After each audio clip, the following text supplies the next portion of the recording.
Hello viewers, আজ আমরা 2023 সালের Roy Martin English question bank class 6-এর সেকেন্ড সামেটিভ এভ্যালুয়েশন টেস্ট থেকে মডেল অ্যাক্টিভিটি 2 তোমাদের যে স্কুলটা দেওয়া রয়েছে বনগাঁ কবি কেশবলাল বিদ্যাপীঠ এইচএস, তার seen passage, unseen passage, grammar portion discuss করব।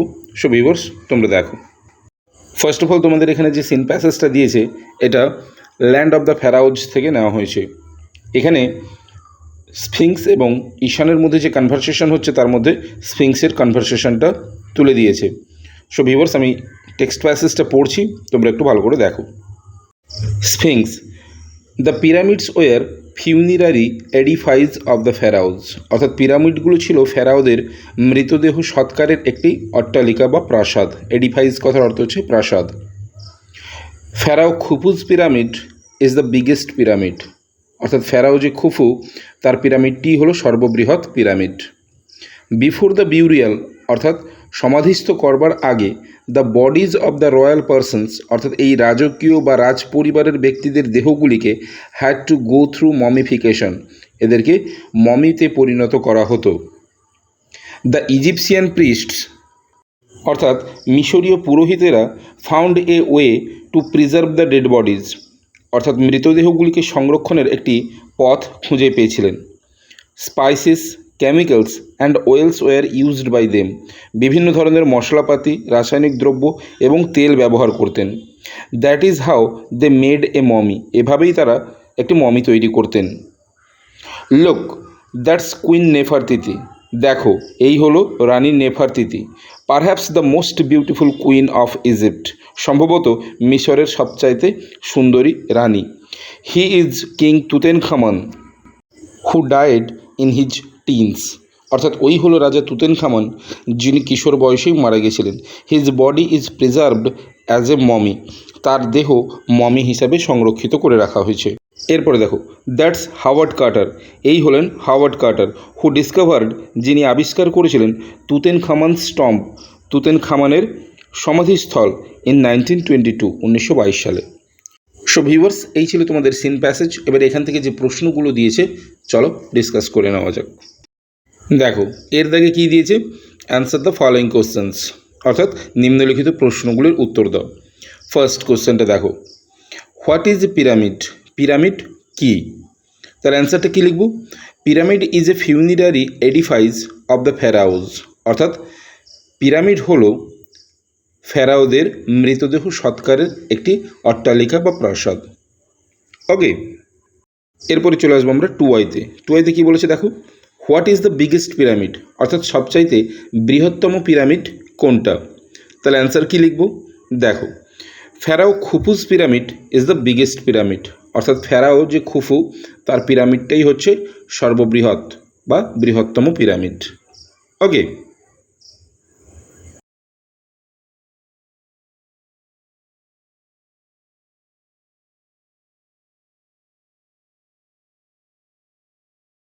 এরপরে 3i-এর কোশ্চেন দেখো। 3i-তে কী বলেছে, হোয়াট ইজ মমিফিকেশন, অর্থাৎ মমিফিকেশন কী? দেখো অ্যান্সার কী লিখব? Mummification was the process, mummification হলো একটা পদ্ধতি invented by the Egyptian priest, যেটা মিশরীয় পুরোহিতরা আবিষ্কার করেছিলেন। কিসের জন্য? To preserve the dead bodies, মৃতদেহগুলিকে সংরক্ষণের জন্য। কিসের সাহায্যে? By using spices, chemicals and oils, অর্থাৎ মশলাপাতি, কেমিক্যাল অর্থাৎ রাসায়নিক দ্রব্য এবং তেলের দ্বারা। এছাড়া তোমরা এই উত্তরটাও লিখতে পারো, mummification is a process of preserving a dead body by treating it with spices, chemicals, oil and wrapping it in cloth. এরপরে দেখো আইভিতে কী বলেছে, হু ইজ নেফারতিতি, নেফারতিতি কে? তাহলে অ্যান্সারটা কী লিখব? নেফারতিতি is perhaps the most beautiful queen of Egypt, অর্থাৎ নেফারতিতি হলো ইজিপ্টের অর্থাৎ মিশরের সম্ভবত সবচাইতে সুন্দরী রানী। ওকে,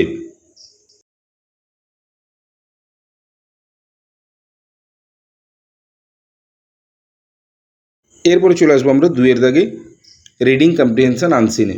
দেখো আনসিন প্যাসেজটা দিয়েছে এবং এখান থেকে কিছু প্রশ্ন করেছে, যে প্রশ্নের উত্তরগুলি সলভ করতে হবে। সো আমি আনসিন প্যাসেজটা পড়ছি, তোমরা একটু ভালো করে দেখে নাও।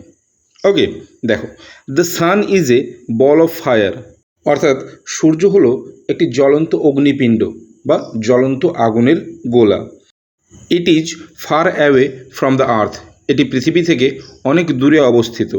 সো তাই ইট লুকস ভেরি স্মল, এটিকে খুবই ছোট দেখায়। ইট ইজ ভেরি হট, এটি খুবই গরম। এরপরে দেখো, ইট শাইন্স অন দ্য আর্থ, এটি পৃথিবীতে কিরণ দেয়। ইট গিভস আস লাইট, এটি আমাদের আলো প্রদান করে। ইন দ্য ইভিনিং, সন্ধ্যার সময়, উই সি, আমরা দেখি, দ্য সান, সূর্যকে, ইন দ্য ওয়েস্ট, পশ্চিম আকাশে বা পশ্চিম দিকে। অ্যান্ড ইন দ্য মর্নিং, এবং সকালবেলায়, উই সি, আমরা দেখি, ইট, এটিকে, অর্থাৎ সূর্যকে, ইন দ্য ইস্ট, পূর্ব দিকে বা পূব আকাশে। We see the sun moving across the sky, আমরা দেখি সূর্যকে সারা আকাশ জুড়ে চলাচল করতে। But the sun does not move as we see it, আমরা যেভাবে সূর্যকে চলাচল করতে দেখি, কিন্তু প্রকৃতপক্ষে সূর্য এরকমটা করে না। It is the earth that moves around the sun, অর্থাৎ পৃথিবী সূর্যের চারিদিকে ঘোরে। দ্য আর্থ টেক্স, পৃথিবী নেয়, এ ইয়ার, এক বছর, to go around the sun, সূর্যের চারিপাশে একবার পরিক্রমণ করতে। ওকে, সো ভিউয়ার্স, এই ছিল তোমাদের আনসিন প্যাসেজ। এবার এখান থেকে যে প্রশ্নগুলো দিয়েছে চলো ডিসকাস করে নেওয়া যাক। কেমন? দেখো, এর দাগে কি বলেছে, কমপ্লিট দ্য ফলোয়িং সেন্টেন্সেস, অর্থাৎ নিচের বাক্যগুলিকে পূরণ করো with information from the passage, অর্থাৎ উপরের প্যাসেজ থেকে সঠিক তথ্য নিয়ে। প্রথম কোশ্চেনটা দেখো, দ্য আর্থ রিভলভস অ্যারাউন্ড, অর্থাৎ পৃথিবী ঘোরে চারপাশে, কার চারপাশে? দ্য সান, সূর্যের চারপাশে। এরপরে 2 এর কোশ্চেন দেখো, উই সি দ্য সান, আমরা দেখি সূর্যকে, মুভিং অ্যাক্রস দ্য স্কাই, আকাশে চলাচল করতে। ওকে, এরপরে বিয়ের দাগে কি বলেছে দেখো, অ্যান্সার দ্য ফলোয়িং কোশ্চেন্স, অর্থাৎ নিম্নলিখিত প্রশ্নগুলির উত্তর দাও। ফার্স্ট কোশ্চেনটা দেখো, আইয়ের দাগে, what does the sun give us, সূর্য আমাদের কি প্রদান করে? অ্যান্সার কি লিখব?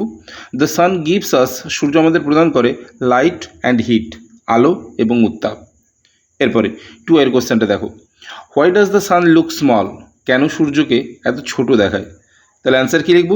দ্য সান লুক স্মল, সূর্যকে ছোট দেখায়, বিকজ, কারণ, it is far away from the earth, অর্থাৎ এটি পৃথিবী থেকে অনেক দূরে অবস্থান করে বলে। ওকে, এরপরে চলে আসবো আমরা 3 এর দাগে গ্রামার অ্যান্ড ভোকাবুলারিতে। ফার্স্ট 3 এর এতে কী বলেছে দেখো, feel in the blanks with the correct alternatives given in the brackets, অর্থাৎ ব্র্যাকেটের মধ্যে যে অল্টারনেটিভগুলো রয়েছে তার সঠিকটা বসিয়ে শূন্যস্থানগুলোকে পূরণ করো।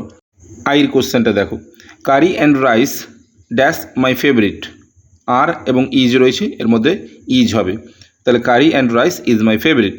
পরেটা দেখো, ইউসাল ড্যাশ আর্লি না সুন সি এ ফিল্ম, শুন হবে সঠিক উত্তর, ইউসাল শুন সি এ ফিল্ম।